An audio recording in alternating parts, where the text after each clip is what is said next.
은혜가 우리 가운데 넘치시기를 예수님의 이름으로 축원드립니다.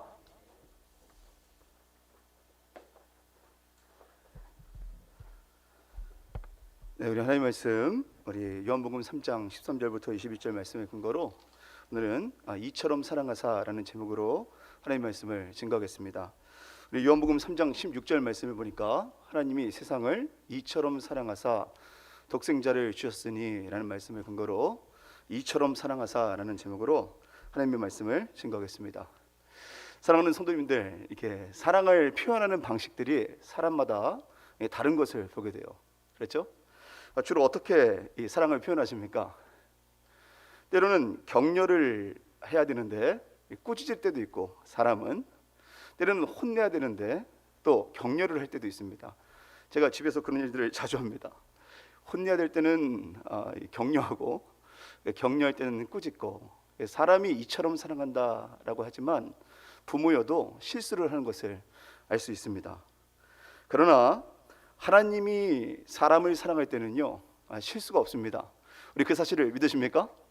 나한테 그런 일들 허락했다, 그러면 이거 대단한 사랑이다. 그것을 믿는 사람들과 믿지 않는 사람들은 전혀 다른 삶을 살아간다는 것을 알 수 있습니다. 예수님의 사랑, 저 같은 경우는 실수가 없는 사랑이라고 표현합니다. 하필 나한테 왜 그런 일이 있었는가? 이처럼 사랑하기 때문이다. 우리 성경 말씀을 보니까 하나님께서 우리를 사랑하시는 사랑이 어떤 사랑이라고 말합니까? 다시 한번 우리 16절 말씀을 읽어보도록 하겠습니다. 시작.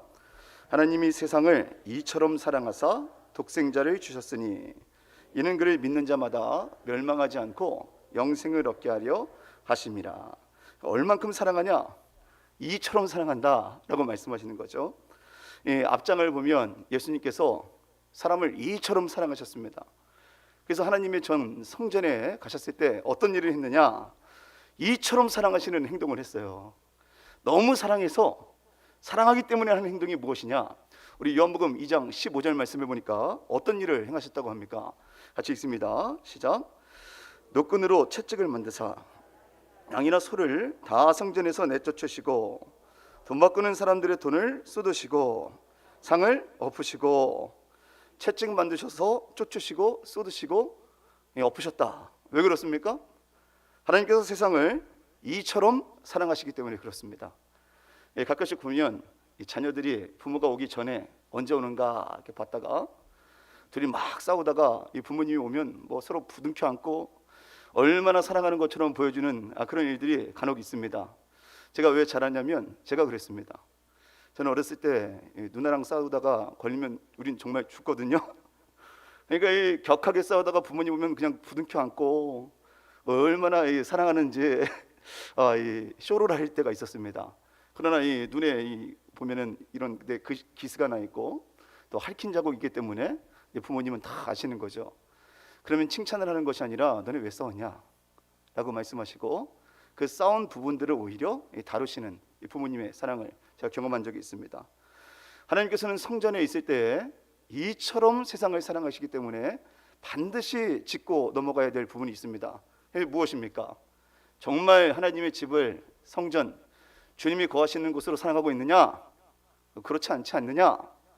하나님께서는 예배는 드리고 있지만 하나님을 만나고 있지 않는 사람들, 성전 비즈니스를 하고 있는 사람들을 향하여서 아버지의 집으로 장사하는 집을 너희가 만들고 있으니 내가 마땅히 자녀를 사랑해서 혼내는 것이다 라고 말씀하셨습니다. 사랑하시기 때문에 주께서 우리를 꾸짖으신다라는 사실들을 통해서 무엇을 경험합니까? 저는 자주 혼나거든요. 거의 하나님 말씀을 볼 때마다 안 혼난 적이 없습니다. 오늘 말씀을 보니까 그런 꾸짖음을 주시는 이유가 너 이렇게 교만하냐? 너 이렇게 습관적으로 예배를 드리냐? 일하는 것처럼 찬양을 하느냐? 얼마나 많이 말씀하시는지 몰라요. 그 이유가 무엇일까요? 우리를 이처럼 사랑하사 우리에게 꼭 필요한 말씀을 주시는 주님의 섭리이신 것을 믿으시기 바랍니다. 하나님께서는 죄의 결과가 심판인 것을 잘 알기 때문에 죄의 영향력 가운데 있지 않기를 원하셔서 아무리 듣기 싫어도 죄는 죄다 라고 말씀하시는 것을 구약에도 신약에도 그리고 우리에게도 그 일들을 행하시고 계십니다. 의사는 아무리 환자가 힘들어도요, 듣기 싫어해도요, 암을 걸렸으면 뭐라고 얘기해야 됩니까? 감기입니다 이렇게 얘기해야 될까요? 암은 암이라고 말합니다. 그래야 가혹하게 보일지 몰라도 잘못된 부분들을 끄집어내서 수술을 하고 수술을 받아야 살 수 있기 때문에 그렇습니다. 예수님은 죄의 결과를 너무나 잘 알고 계십니다. 그래서 이처럼 사랑하는 자녀가 이처럼 죄에 빠져 있을 때에 반드시 그의 죄에 대해서 지적하고 그 문제를 해결하길 원하시는 것을 알 수 있어요. 성도님들은 죄가 무엇이라고 생각하십니까? 저는 어렸을 때 죄하면 간음, 도둑질, 거짓말, 또 부정직함으로 생각했습니다. 그러나 그것들은 죄의 결과지 죄 자체는 아닙니다. 그렇죠? 여러 가지 죄의 결과는 있으니까요. 성경에서는 죄를 뭐라고 말씀합니까? 우리 창세기 3장 15절 말씀을 보니까 너희가 하나님과 같이 되는 거, 하나님이 알려줘야 될 부분들을 스스로 생각하여서 하나님 없이 살아가는 삶이 바로 죄라고 말합니다.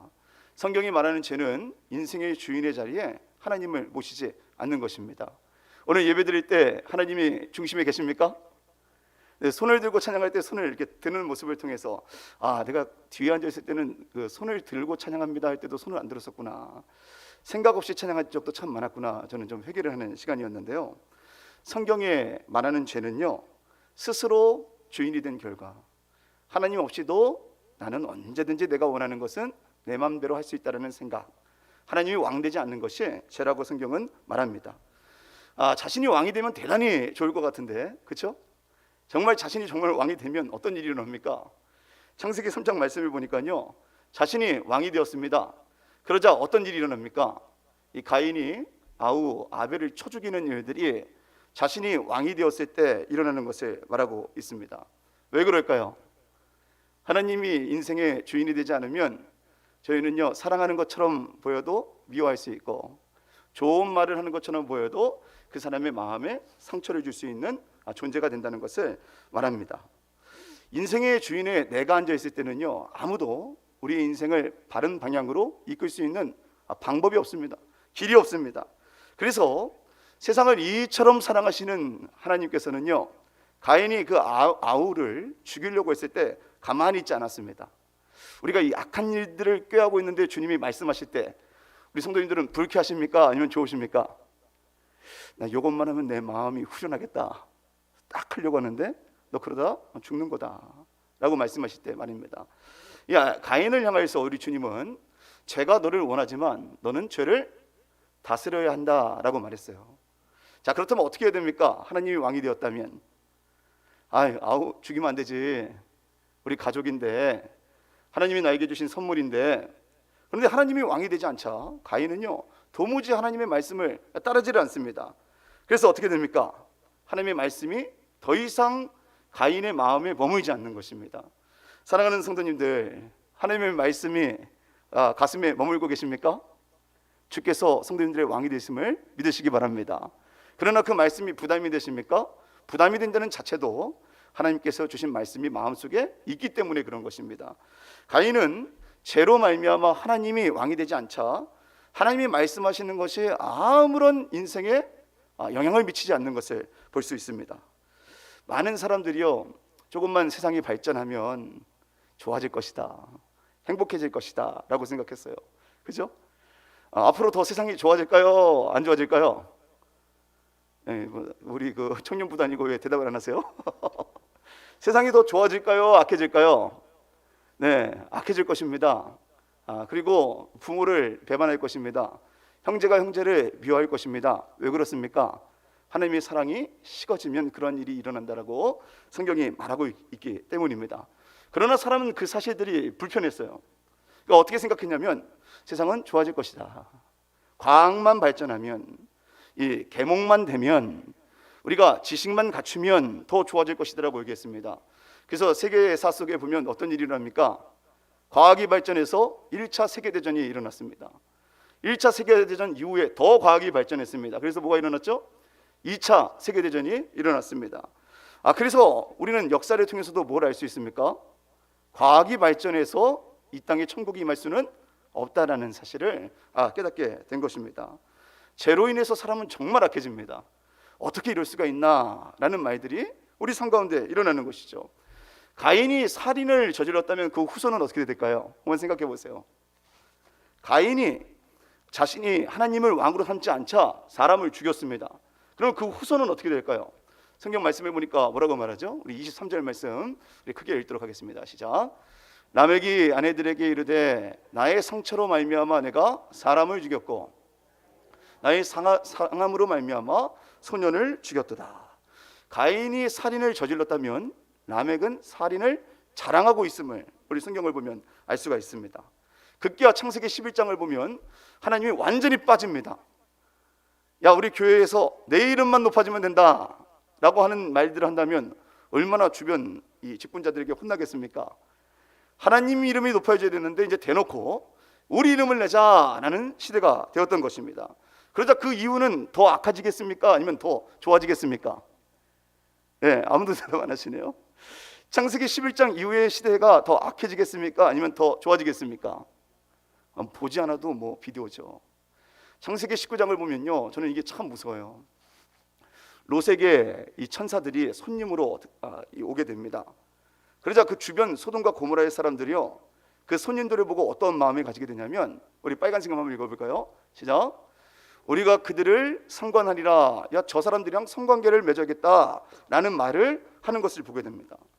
우리가 어느 도시에 여행을 가서 그 집에 머무르려고 했더니 어른이나 나이 적은 사람들이나 다 우리가 머무는 곳에 와서 야, 나랑 너랑 성관계를 하지 않으면 너 가만두지 않을 거야 라고 말한다면 어떻겠습니까? 생각만 해도 끔찍한 세상이 어떻게 오게 되었는가. 하나님이 왕이 되지 않자 결국 세상의 끝은 이렇게 악해질 수 있다라고 성경에 말하고 있습니다. 빌리 그레이엄 목사님이 80년도에 설교한 내용을 제가 들은 적이 있는데요, 그분이 뭐라고 얘기했냐면 80년대 미국을 보면서 그분이 하신 말씀이, 미국의 음란함을 하나님이 심판하지 않는다면 하나님은 소돔과 고모라에게 사과하셔야 된다라고 표현을 했습니다. 지금은 어떨까요? 이렇게 우리가 예배드리고 있는 시간에도 각 집의 골방에서는요, 수많은 음란한 일들이 대중매체를 통해서 언제든지 우리의 후손들에게 일어날 수 있음을 알 수가 있습니다. 하나님께서 왕이 되지 않자 이렇게 악해질 수 있는 것이 세상이다라는 것이죠. 성도님들은 그런 세상을 보면 어떠십니까? 결혼도 하지 않았는데 부부처럼 살고 자녀를 낳고 병원 가서 돈을 주고 애를 지우고, 그리고 그 부모는 그것이 그럴 수 있는 일이다 라고 말하고 위로하고, 이러한 세상을 보면 어떤 생각이 드십니까? 저는 이 딸이 있기 때문에 그 딸의 마음을 조금 제가 강점 이익이 돼서 생각을 해요. 제가 어느 날 드라마에서 혼전 임신을 한 딸을, 그 아버지가 그 소식을 듣고 펑펑 우는 모습을 봤거든요. 저랑 아내가 얼마나 울었는지 몰라요. 왜 그러냐 하니까, 내 딸이 만약에 그렇게 되면 내가 과연 이 딸을 죽일 것인가 살릴 것인가, 용서할 것인가 안 할 것인가, 너무 가슴이 아픈 것이죠. 근데 이 하나님께서 세상을 창조하신 세계가 이렇게 음란하고 추잡하고 더럽고 추악하고 악한 것을 보자 주께서 마음을 어떻게 갖고 계셨을까요? 다 끝내버리고 싶은 마음이 들지 않았겠습니까? 그런데 그때 하나님께서 가졌던 마음이 무엇인가 성경을 통해서 보니까 이처럼 사랑하사의 마음을 가지고 계셨음을 알 수 있습니다. 따라서 예수님께서 지상사역을 했을 때 사람들의 기대, 격려, 너네 잘하고 있어 라고 말하는 것이 아니라 너네 그렇게 하다가는 다 심판받는다, 그리고 성전을 뒤집어 엎었던 것을 성경이 말하고 있습니다. 사람들은 죄에 별로 관심을 갖고 있지 않기 때문에 그렇습니다. 시카고의 대학 교수가 있는데요, 이름이 마티예요. 그 교수님은요, 지난 100년간 우리 종교계에서 또 신학계에서 가장 큰 문제가 뭐느냐라고 물어봤을 때 이렇게 진단을 했습니다. 종교학의 담론에서 사라진 주제는 지옥이다. 저희 어렸을 때만 해도 지옥 얘기는 너무 많이 들었죠, 그렇죠? 그런데 이제 큰 세대, 지금 젊은 세대는요, 지옥 얘기 들으면요, 이 판타지, 뭐 영화 생각합니다. 21장 8절을 제가 묻고 청년한테 물어봤어요. 이 말씀이 어떠냐? 말씀 한번 읽어보도록 하겠습니다. 시작.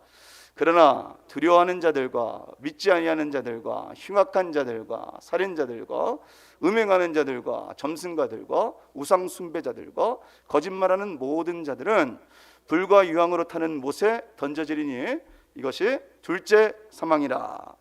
이런 얘기를 들으면 우리 성도님들 어떠세요? 야, 가지 말아야 될 것이 지옥이구나. 다 알고 계시는구나. 거짓말 해봤자 소용이 없구나. 난 죽을 수밖에 없는 사람이구나. 이 가슴을 쳤는데 지금은 얼마나 그 지옥에 대해서 고민을 하지 않는지 이런 얘기가 나오면요, 그냥 웃으면서 넘어갑니다. 이건 뭐 이런 얘기를 다 하고 그래? 이렇게 되는 것이죠. 근데 예수님의 교훈 중에 13%가 뭐에 관한 얘기인지 아십니까? 지옥입니다. 예수님의 비유 중에 3분의 2에서 거론되는 것이 무엇인지 아십니까? 지옥입니다. 바깥 어두운 곳, 이를 갈며 통곡하는 곳, 진노의 불이 타오르는 곳, 둘째 사망, 영원한 사망의 장소. 이 말씀을 바꿔가면서 지옥이 얼마나 우리 가운데 실제가 되는 것을 말하는 것이죠. 점점 현대의 죄 문제, 지옥 문제, 잘못한 문제, 심판의 문제에 대해서 다루지 않으니까 우리 주님이 얼마나 답답하셨을까요? 성전에 오셔서 우리 주님이 가장 먼저 행하신 일들은 회초리를 들고 상을 엎으시고 쫓아내시고 아버지의 집을 장사의 집으로 만들었다라고 말한 이유는 다른 것이 아닙니다. 제대로 된 진단을 했기 때문에 그랬습니다. 제대로 된 진단을 왜 하셨습니까? 하나님이 세상을 이처럼 사랑하사 우리에게 마땅히 필요한 진단의 말씀들을 행하신 것이죠. 사랑하는 성도님들, 저처럼 늘 말씀을 볼 때 죄로 인해서 고통받는 분 계십니까? 왜 자꾸 나를 혼내지? 왜 말씀을 볼 때마다 회개하게 하지? 왜 말씀을 볼 때마다 가슴이 찔리지? 여러분, 그때마다 기억하시기 바랍니다. 하나님께서 죄 문제를 드러내신 것은 우리 성도님들을 이처럼 사랑하시기 위한 하나님의 마음인지를 기억하시길 바랍니다. 하나님은 따라서 죄가 간영하자 홍수를 일으켰었습니다. 또 바벨탑을 쌓자 언어를 혼잡하게 하셨습니다. 또 로마의 압제 가운데서 이젠 드디어 하나님만 붙잡아야 되는 상황 속에서도 야, 나 율법만 지키면 된다 라고 생각하고 자신의 힘을 붙잡고 있는 사람들에게 우리 주님께서는요, 회초리를 든 것입니다. 율법의 용도가 뭡니까? 율법은 죄를 깨닫는 것입니다. 죄를 깨닫는다는 것을 다른 말로 어떻게 표현할 수 있을까요? 율법은 죄 문제를 해결할 수는 없다는 것이죠. 죄를 깨달았으니 그 해결책을 주님께 맡겨야 되는데 여전히 자신이 모든 문제를 자신의 힘으로 해결하려고 하는 사람들을 향하여서 우리 주께서 얼마나 마음이 아프셨겠습니까? 따라서 하나님께서는 그 문제를 해결할 사람은 다른 것이 아니다 라는 의미로 요한복음 3장 13절 말씀을 보니까 이렇게 말씀하고 있습니다. 같이 한번 읽어보도록 하겠습니다. 시작. 하늘에서 내려온 자 곧 인자 외에는 하늘에 올라간 자가 없느니라. 하늘에서 내려온 분 밖에는 너네를 이처럼 사랑해서 죄 문제를 해결할 수 있는 방법을 알려줄 수 있는 분이 없다라고 말했고, 그 방법이 뭔가 궁금해하니까 우리 성경 말씀에 뭐라고 얘기하고 있습니까? 하나님의 방법이 무엇이죠? 14절 말씀을 보니까 같이 있습니다. 시작. 모세가 광야에서 뱀을 든 것 같이 인자도 들려야 하리니. 이게 무슨 얘기입니까? 하나님께서 이스라엘을 출애굽한 이후에 물이 없으면 물을 내셨습니다. 먹을 것이 없으면 만나와 메추라기를 먹이셨습니다. 전쟁이 일어나면 하나님을 의지하는 사람들이 승리하는 것을 보여주셨습니다. 그럼에도 불구하고 날마다 하나님께 원망합니다. 그러니 우리 주님께서 뭐라고 말씀하십니까? 야, 얘네들한테 한번 불뱀을 통해서 하나님을 원망하는 자들에게 어떠한 어려움이 있는지를 보여주겠다. 불뱀을 보내주셨어요. 불뱀을 본다면 어떻게 생각하실까요? 이곳에 불뱀 몇 마리만 있어도 참 무서울 것 같아요. 근데 불뱀들이 사람들을 다 공격하고 있습니다. 그러니까 드디어 사람들이 우리가 범죄했으니 이 뱀들을 우리에게서 떠나게 해달라라고 말을 했습니다. 그때 하나님이 모세에게 하신 말씀이 바로 오늘 본문의 말씀입니다. 그때 하나님께서 모세에게 민수기 21장에서 말씀하신 말씀이 뭐죠? 같이 말씀을 읽겠습니다. 우리 빨간색만 시작. 불뱀을 만들어 장대 위에 매달아 보면 살리라. 그러니까 노뱀을 쳐다보면 산다는 것이죠. 제가 한번 생각해 봤어요. 노뱀을 만약에 나한테 쳐다보라고 하면 내가 그때 쳐다봤을까? 이 불뱀이 왜 불뱀이냐면요, 불색의 뱀이 아니라 뱀한테 물리면 온몸에 열이 납니다. 그래서 불뱀이에요. 마비가 됩니다. 아픕니다. 통증이 있습니다. 그러니까 그때 불뱀에 물렸을 때 주변에서 사람들이 얘기를 하는 거예요. 야, 저거 쳐다보면 산대. 노뱀을 쳐다보면 산대. 우리 노뱀을 아무나 쳐다볼 수 있을까요? 만약에 어떤 식물을 가져다가 2대 8의 비율로 섞이고 물과 조금씩 아침, 점심, 저녁에 먹으면 그 약효 때문에 너네가 살아날 거야 라고 말한다면 누구든 먹을 수 있죠. 이성을 의지하고 사니까. 그런데 아무런 말도 없이 노뱀, 놋은 뭡니까? 구약에서 심판을 얘기할 때 놋이라고 표현을 합니다. 뱀이 뭡니까? 아담과 하와가 선악과를 먹을 수 있는 일들에 유혹을 하는 자예요. 심판받아야 될 뱀을 장대 위에 매달았는데 그 뱀을 보면 산다라는 것을 말했을 때 누가 쳐다볼 수 있냐는 것이죠. 누가 쳐다볼까요? 내가 지금까지 내 방법으로 열심히 해봤지만 되는 일이 없었는데 하나님께서 말씀하셔서 주님 의지했더니 광야에서 물을 먹었다. 이 광야에서 40년 동안에 나이키 신발을 신은 것도 아닌데 발이 부딪히지 않았다. 주님의 보호하심이 아닌가. 내 힘으로 안 되지만 주님이 말씀하시는 것을 붙잡으면 거기에 소망이 있구나 라는 것을 경험해왔던 사람들은요, 내 힘으로 안 될 때에도 노뱀을 쳐다봤을 것입니다. 그런데 평상시에 늘 그렇게 해서 되겠어? 하나님이 그렇게 말씀하셔도 되겠어? 나는 그거 내 생각으로는 납득되지 않아 라고 생각했던 사람들은 끝까지 노뱀을 바라보지 못했을 것입니다. 많은 사람들이요, 나 기적만 보면 나 하나님 잘 믿을 수 있을 것이다 라고 생각합니다. 우리 성도님들은 기적을 체험하셨습니까? 저희 집은 정말 기적이 많이 일어났습니다. 믿음이 약해서 그런 것 같아요. 아버지가 사다리에서 뒤로 떨어지셨는데도 기도받고 걸어다닌 기억을 아직까지도 저는 가지고 있습니다. 그런데 그 기적이 있다면 정말 하나님을 믿을까요? 창세기 19장을 보면요, 롯의 가족은 기적을 참 많이 봤습니다. 기적. 어떤 기적이죠? 천사가 손을 잡았어요. 너 이러다가 니네 다 멸망당한다. 그리고 이 천사들을 사람으로 착각해서 성관계를 맺고자 하는 사람들의 눈을 일제히 다 멀게 했습니다. 대단한 기적 아닌가요? 그러니 그들이 다 구원받았나요? 천사가 돌아보거나 또 머물지 말라, 너 그것만 하면 되지 않는다, 그것만 하면 너 산다 라고 얘기했는데 마치 노뱀만 바라보면 산다라는 간단한 얘기지만 그의 일상의 삶이 어땠는지, 롯의 아내는 어떤 일을 행합니까? 뒤를 돌아봐서 소금이 되었다라고 성경이 말하고 있습니다. 사랑하는 성도님들, 평소 하나님과의 친밀한 관계를 통하여서 주님을 바라보지 못한 사람들은요, 결정적일 때, 아주 주님이 절실할 때도 주님을 바라보지 않을 수 있다는 것을 성경이 말하고 있습니다. 사랑하는 성도님들, 성도님들의 경건의 습관은 어떠하십니까? 지금 여기서 주의 음성을 들을 때에, 마지막 때에도, 결정적일 때에도 주의 음성을 듣고 내 생각으로는 되지 않을 것처럼 느껴져도 주님의 말씀이라면 따라가는 인생이 될 줄 믿습니다. 그래서 허락한 것이 무엇입니까? 창세기 7장 38절 말씀을 보면요, 광야는 교회였다라고 말합니다. 교회.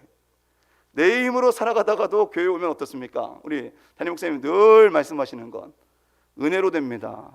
주님 바라봐야 삽니다. 내 힘 의지하면 망합니다. 그럼 어떻죠? 평상시에 가지고 있던 생각들이 하나님을 빼먹고 살아가는 인생이었지라도 교회 와서는 마음을 돌이키게 됩니다. 또 교회는요, 성숙한 분도 있지만 미성숙한 분들이 있어요. 그죠? 저처럼 미성숙한 사람들은 사람들에게 상처를 많이 줍니다. 그런데 성숙한 사람들이 그 미성숙한 사람들을 받아들이는 거예요. 용납하는 거예요. 그러면 어떻습니까? 내가 사랑할 수 있어서 다른 사람을 품는 게 아니라 그분을 통해서 하나님의 사랑을 깨닫고 다른 사람을 품어줄 수 있는 일들을 교회를 통해서 경험하게 됩니다. 사랑하는 성도님들, 하나님이 세상을 이처럼 사랑하셔서 우리에게 무엇을 주셨습니까? 교회를 주셨습니다. 이 교회에서 하나님을 사랑하고 이웃을 사랑할 수 있는 하나님 바라보는 연습을 주께서 행하실 때에 기쁨으로 쫓아가는 자가 우리 모두가 되기를 간절히 원합니다. 이 교회를 통해서도 우리 주님은 우리를 이끄시고 있는데요, 민수기 21장 9절 말씀을 보니까 노뱀을 장대 위에 매달아서 그것들을 보라고 했더니 본 사람들이 다 살아나는 것을 경험했습니다. 노뱀을 바라보는 자가 살아난다. 하나님의 백성들이 하나님을 왕 삼지 못하도록 유혹한 뱀을 심판하는 일들에 바로 하나님께서 처형하시는 방식이다라고 말했어요. 그런데 그 노뱀을 달 자리에 오늘 요한복음 3장 14절 15절 말씀을 보니까 누가 달린다고 말하고 있습니까? 저는 이 말씀이 그렇게 은혜가 됩니다. 노뱀이 저주받을 죄가 심판받아야 할 자리에, 들려야 할 자리에 오늘 말씀을 보니까 누가 달린다고요? 우리 같이 말씀을 읽어보겠습니다. 시작. 모세가 광야에서 뱀을 든 것 같이 인자도 들려야 하리니. 무슨 얘기입니까? 사람이 뱀의 유혹을 받아서 하나님을 왕된 자리에 모시지 않았지만 그 저주받을 심판을 위해 누가 그 자리에 못 박힌다는 것이죠? 우리 주님께서 그 자리에 매달리시겠다. 그것이 하나님의 사랑이다 라고 말하는 것이죠. 하나님이 이처럼 세상을 사랑하셔서 우리를 구원하기 위해 택하신 방법은요, 십자가입니다. 사랑하는 성도님들, 이처럼 우리를 사랑하셔서 십자가에 못 박히신 예수님을 사랑하십니까? 그래서 피곤하여도 지쳐도 하나님의 말씀이 무엇인가 하여서 그 말씀을 상고하십니까? 그때마다 더욱더 큰 하나님의 사랑을 우리가 경험할 줄 믿습니다. 그래서 우리 주님께서는 하나님께서 우리를 책임져 주신다. 너네 아무리 부족해도 창피해도 때때는 사람들이 우리의 연약함을 다 알아버려도 주님께 나오기를 원한다라고 말씀하시는 것이죠. 저 같은 경우는 잘못하면요 많은 사람들이 알게 돼요. 그러면 교회 오는 게 보통 창피한 게 아니에요. 나 정말 지친 거 또 실수한 거 다 알고 있는데 어떻게 교회 오지? 우리 신일교회 다시 제가 다른 교회에 있다가 올 때에도 사실은 되게 좀 창피하기도 했습니다. 그리고 이게 탕자가 이게 아닌가 이런 생각이 참 많이 들었어요.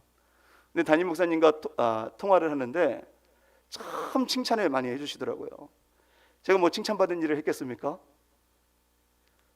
내가 지금 교회에 오는 것은 사역을 위해서 오는 것이 아니라 하나님의 사랑을 받으러 오는 것이구나, 제가 경험한 적이 있습니다. 근데 오늘 말씀을 읽다가 제가 책을 보니까 참 재미있는 얘기가 하나 있어서 소개해드리려고 합니다. 아시고 계시는 분도 있을 텐데 맹집사 이야기라는 책 혹시 읽어보셨나요? 나중에 한번 시간이 되시면 꼭 읽어보시기 바랍니다. 맹집사 이야기.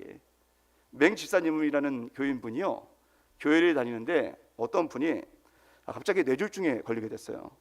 반신불구가 된 겁니다. 그러니까 교회를 오고 싶어도 못 와요. 그래서 하나님께 어떤 기도를 하게 됐냐면, 하나님 혹시 우리 교회에 휠체어를 하나 주신다면 저는 일평생 그분을 위해서 봉사하겠습니다 라고 기도했습니다. 자, 그럼 휠체어가 있었으면 좋겠습니까? 없었으면 좋겠습니까? 웬걸 휠체어가 생겼어요. 그래서 그 기도 때문에 그 맹집사님은 비가 오나 눈이 오나 그 뇌졸중에 걸린 전신불구의 교인을 모셨습니다. 근데 우리 성도님들도 봉사해 보셔서 알겠지만 한두 번 하는 거 은혜입니다. 그죠? 근데 이거 매번 하는 게 보통 힘들까요? 아주 힘들 것 같은데요. 게다가 시골에 있기 때문에 비가 오고 폭풍이 일어나면요 온 진흙이 자신의 몸뿐만 아니라 휠체어를 가득 찹니다. 근데 그분을 같이 밀어야 되니까 보통 힘든 게 아니에요. 그래서 어느 날 그 맹집사님은 이거 진짜 힘들다, 내가 그 말만 안 했으면, 심지어는 이 사람만 없었으면 내가 왜 이런 고난을 당해야 되는가 라고 생각을 했답니다. 저는 정말 이해가 되던데요. 이거 잘못 소원했구나, 괜히 주님 섬긴다고 했구나. 성도님들 그런 생각 가진 적 없으십니까? 그 마음을 가지고 들어가는데요, 사람들이 맹집사님을 보더니 이렇게 얘기했대요. 맹집사님은 천사야, 맹집사님은 하나님의 사람이야, 맹집사님은 하나님의 사랑으로 충만해. 맹집사님 마음이 어땠을까요? 보통 찔리는 게 아니에요. 담임 목사님이 가끔씩 저를 칭찬해주면 보통 찔리는 게 아닙니다. 내가 왜 또 해설교해야 되지? 이런 불경건한 마음을 가질 때도 있지 않습니까? 어렸을 때 괜히 주님의 일을 한다고 내가 일어나가지고 내가 이렇게 고생하는 거 아닐까? 불경건한 마음이 참 많은데 우리 하나님께서 이처럼 사랑하사 너는 하나님의 사람이야, 너는 하나님의 사람이야, 너는 주님만 바라보면 돼 라고 말하니 얼마나 찔리는지 모릅니다. 그러면서도 얼마나 감사한지 몰라요. 그래서 맹집사님이 자신이 바리새인처럼 느껴져가지고 그 성도님들을 끌고 가다가 사람들이 하는 말에 도저히 양심을 속이고 신앙생활을 할 수 없을 것 같아서 돌아가려고 했는데 그 마음속에서 이런 마음을 하나님이 주셨답니다. 그 마음이 뭐냐면 나는 지금 교회에 들어가는 것이 아니다, 나는 지금 이처럼 사랑하시는 하나님의 품에 안기는 것이다 라고 말하면서 휠체어를 밀고 사람들이 자신의 마음도 모른 채 자신을 칭찬하는 소리를 들으면서도 교회에 들어갔답니다. 예배당에 들어갔을 때 그의 마음이 어떻게 됐을까요? 하나님이 주시는 충만한 사랑으로 다시 성도를 사랑할 수 있는 힘을 주셨음을 믿습니다. 이것이 무엇입니까?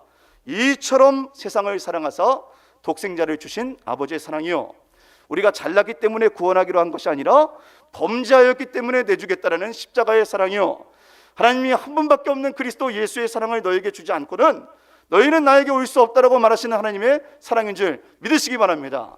따라서 우리가 힘들 때는 내가 이러고도 주님 섬길 수 있습니까? 저는 그렇게 싫어하는 사람이 많은데, 저는 그렇게 다툼을 많이 일으키는데, 저는 그렇게 불경건한데, 저는 그렇게 하나님 앞에서 내 것을 챙기는 계산적인 사람인데 내가 주님께 나갈 수 있을까요? 라고 할 때마다 우리는 맹지사님처럼 휠체어를 이끌지는 않지만 이렇게 고백하기를 원합니다. 나는 참 약하다. 그러나 로마서 8장 37절 말씀 보니까 뭐라고 말씀하고 있죠? 시작. 그러나 이 모든 일에 우리를 사랑하시는 이로 말미암아 우리가 넉넉히 이기느니라. 아멘. 우리가 힘들 때, 지칠 때, 내 힘으로는 도저히 내가 선한 것을 할 수 없다라고 느낄 때에 우리가 기억할 것은 내 연약함이 아니라 이처럼 우리를 사랑하시는 예수 그리스도의 십자가의 사랑이심을 믿으시기 바랍니다. 그 사랑으로 충만해질 때에 우리는 사랑하다가 지쳐서 포기해서 나 자신도 내가 책임질 수 없는데 어떻게 주의 교회를 품을 수 있냐라는 마음에 대한 답을 얻습니다. 그것이 무엇입니까? 예수 그리스도로 말미암아 넉넉히 너희가 이기게 될 것이다라는 주님의 약속 때문에 우리가 70번 넘어져도 71번째 일어나서 그리스도 예수의 사랑의 품 가운데 나갈 수 있다라고 믿고, 그것이 우리의 승리임을 확신하는 모든 신일교회 성도님들 되시기를 간절히 소망합니다. 기도하시겠습니다. 사랑과 은혜가 풍성하신 아버지 하나님, 은혜와 사랑 감사합니다. 주님을 사랑한다고 말하지만 때때로 우리의 너무나 완악한 죄를 보게 됩니다. 사악한 고백을 보게 됩니다. 하나님, 성도님들을 사랑하였다가도 어느 때면 너무나 지치는 자신들을 바라보게 됩니다. 나 같은 사람도 구원받은 사람인가 의심할 때도 참으로 많이 있습니다. 아버지 하나님, 그때마다 우리가 우리 자신을 바라보며 하나님을 배제한 인생을 살아가지 않을 수 있도록 인도하여 주시옵소서. 그러나 그럼에도 불구하고 이 모든 일에 우리를 넉넉히 이기시게 하시는 예수 그리스도의 십자가의 사랑으로 우리가 모든 것을 감당할 수 있다고 고백할 수 있는 믿음의 사람들이 우리 신일교회 거룩한 성도님들 될 수 있도록 인도하여 주시옵소서. 우리도 내 사랑이 아니라, 내 힘이 아니라 이처럼 우리를 사랑하시는 독생자의 사랑을 힘입고 살아갈 수 있는 거룩한 시간 될 수 있도록 은혜를 더하여 주시옵소서. 감사드리며 이 모든 말씀 우리 주 예수님의 이름으로 기도합니다. 아멘. 귀한 말씀 전해주셨는데요. 말씀 생각하면서 우리 기억하면서 우리 찬송했으면 좋겠습니다. 우리 아버지 사랑 내가 노래해.